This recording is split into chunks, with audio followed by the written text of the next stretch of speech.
Ya, Assalamualaikum Pak Yon. Waalaikumsalam warahmatullahi wabarakatuh.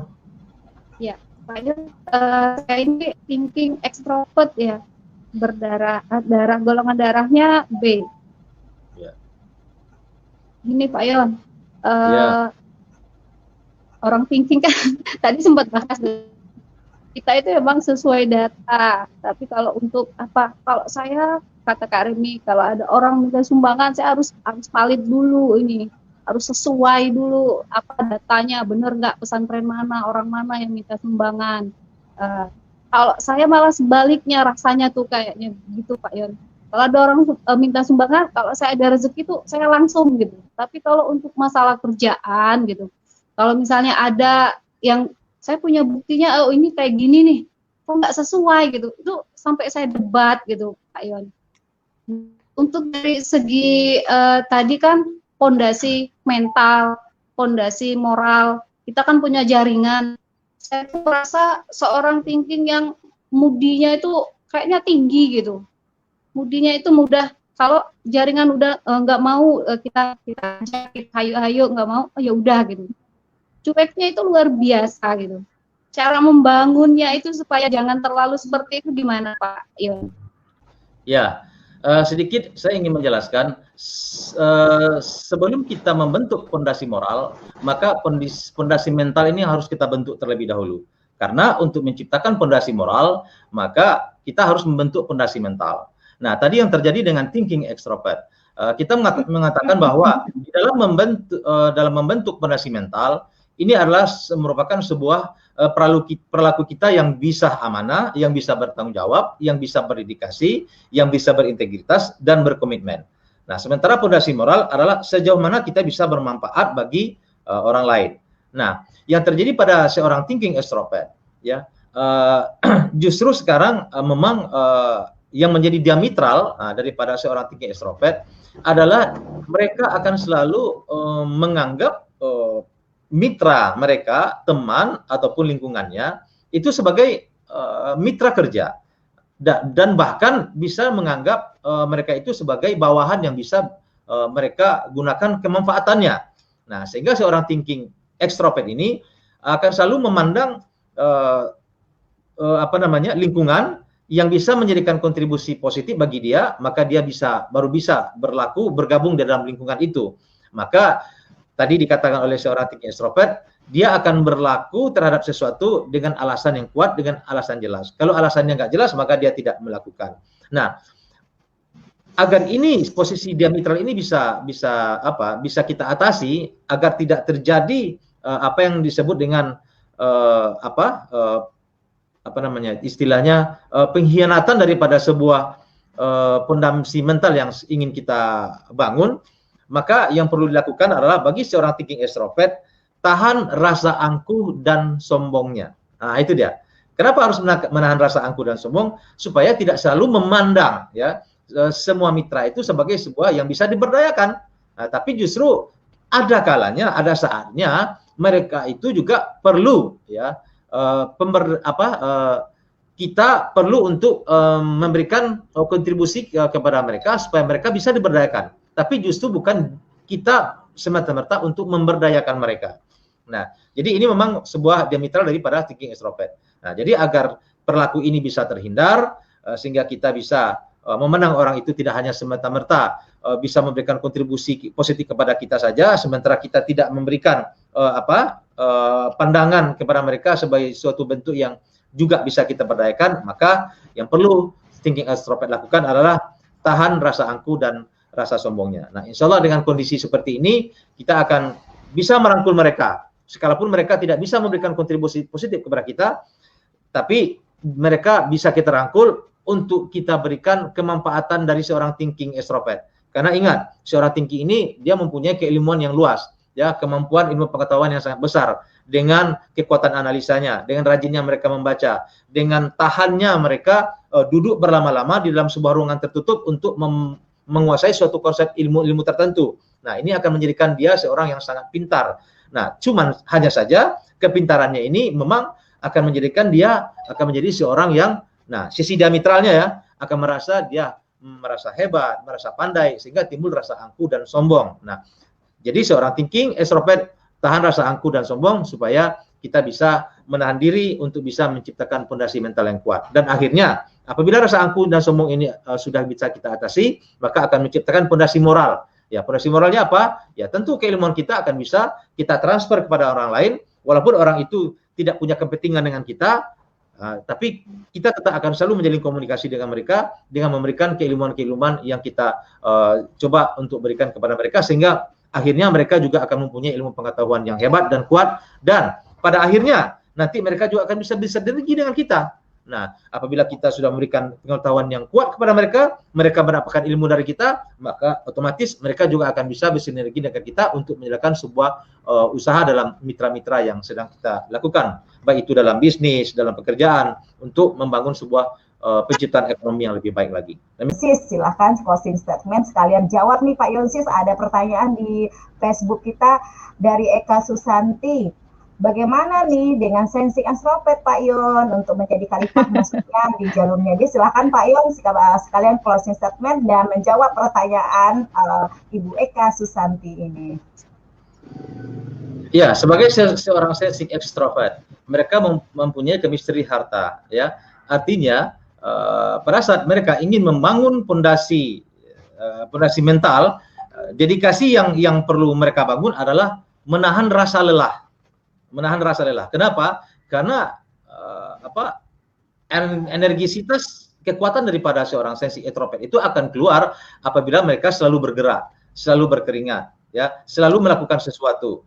Nah, di situ akan terus terpancing mesin kecerdasan untuk melakukan sebuah aktivitas. Ya, kalau sensing introvert itu akan bekerja dengan akselerasinya, kalau sensing extrovert itu akan bekerja dengan determinasinya. Nah, artinya mereka bisa mereka bekerja bisa dalam bentuk durasi yang cukup lama. Nah, pada saat dedikasi ini dibangun, maka barulah nanti hasil daripada yang mereka peroleh dalam bentuk chemistry hartanya tadi, bahwa seorang sensing extrovert itu adalah dikejar harta, maka gunakanlah apa yang mereka peroleh itu untuk bisa saling banyak bersedekah. Seperti materi yang saya sampaikan terdahulu, banyak gunakan materi-materi yang kita punya untuk bisa membantu kepada orang lain. Nah, artinya pada saat dedikasi kita buat dengan selalu berkeringat, dengan selalu bekerja, maka akan menghasilkan sebuah fondasi mental. Nah, hasil daripada kinerja yang kita buat itu maka akan menghasilkan fondasi moral. Nah, apa fondasi moralnya? Ya, orang yang menerima bantuan dari apa yang kita kontribusikan, baik apakah itu dalam bentuk ingat ya, orang sensing ini dia lebih senang membantu dalam bentuk harta daripada membantu dalam bentuk tenaga, walaupun pada dasarnya mereka punya kekuatan yang kuat, ya. Nah, dia lebih senang membantu dalam bentuk harta, sensing extrovert, ya. Nah, jadi perbanyaklah, gunakanlah ya kesempatan ini selagi kita mempunyai dedikasi yang kuat, sehat, masih bisa melakukan upaya-upaya yang bisa kita lakukan untuk melakukan sebuah usaha, karena memang orang sensing adalah kekuatannya dalam usaha berdagang, maka hasil dari perdagangan itu akan menghasilkan chemistry harta, maka gunakanlah harta itu untuk bisa membantu orang lain. Nah, sehingga ada azas manfaat. Jadi pada saat fondasi mental terbangun dengan dedikasi yang kuat, maka fondasi moralnya juga akan terbangun dengan bersedekah dan membantu orang lain yang membutuhkan. Demikian Mbak Remi. Ya, kata Mbak Eka betul banget Pak Yon, selalu berbagi harta kepada sesama. Nah, Pak Yonsis, biasanya si Feeling ini hadir menemani kita setiap ngerep kopi pagi, entah kenapa mungkin lagi sibuk silaturahmi barangkali ya, masih era bulan Syawal. Nah, si Sensing bertanya nih Pak Yonsis, ini kita kasih satu jawaban lagi ya Pak Yonsis. Seorang Feeling nih, namun lebih cenderung berbagi ilmu dengan kita semua. Seperti apa sih baiknya seorang Feeling lebih maksimal kemanfaatan di kehidupan ini, Pak Yonsis nih. Feeling ingin menjadi pemimpin yang khalifah yang keren deh, wow keren banget deh di grupnya dia dan jalurnya dia. Silakan Pak Yonsis berbagi. Ibu Weni Afriani ini bertanya. Ya, Bu Weni feelingnya introvert ya. Kayaknya ya, sepertinya berbeda dengan Pak Yonsis barangkali. Pak Yonsis apa? Baik, saya akan bahas dua-duanya. Nah, sebagai sebuah mesin kecerdasan Feeling, ya, mereka punya bakat dalam memimpin dan mempengaruhi orang lain.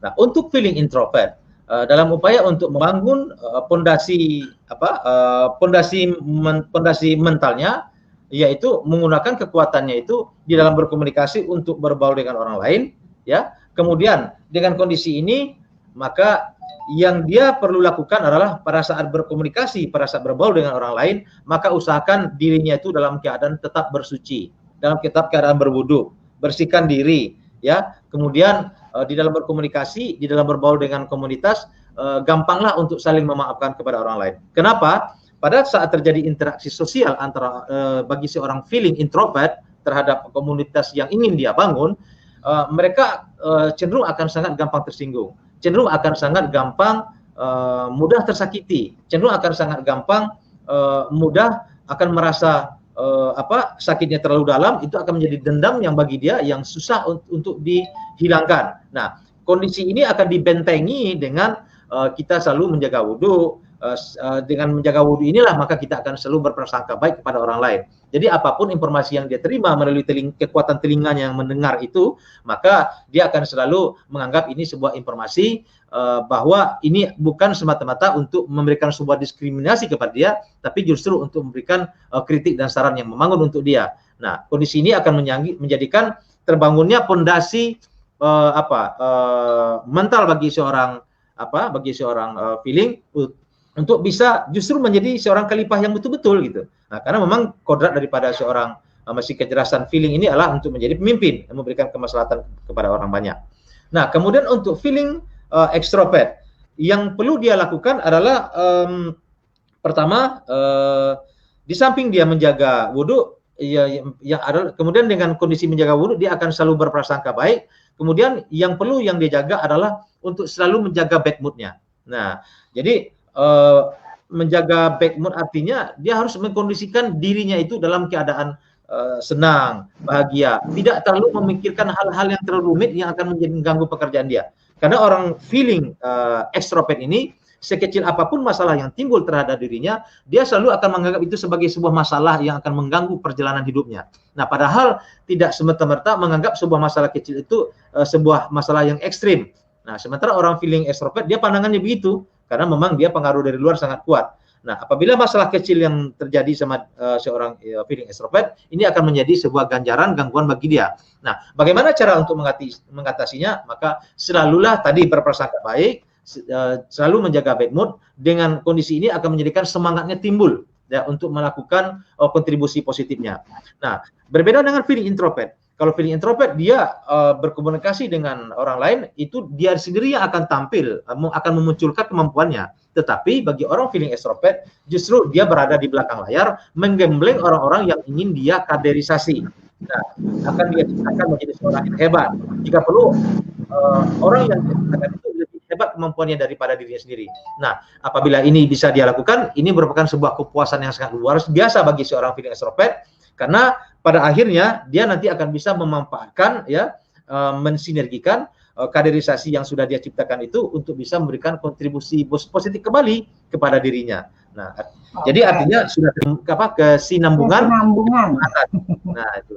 Jadi otomatis ya pada saat dia sudah menghilangkan rasa bad mood-nya, akan terciptalah pondasi pondasi mental. Pada saat dia sudah berhasil menciptakan kaderisasi, maka sudah tercipta pondasi moralnya. Nah, jadi perlu kita ingat, pondasi mental dan pondasi moral itu akan harus selalu didahului oleh membentuk pondasi mentalnya dulu, baru akan tercipta pondasi moralitasnya. Kau bisa patahkan kakiku, tapi tidak mimpi-mimpiku. Kau bisa lumpuhkan tanganku, tapi tidak mimpi-mimpiku. Kau bisa merebut senyumku, tapi sungguh tak akan lama. Kau bisa merobek hatiku, tapi aku tahu obatnya. Manusia kuat, itu kita. Jiwa-jiwa yang kuat, itu kita. Manusia kuat, itu kita. Jiwa-jiwa yang kuat, itu kita. bisa hitamkan putih.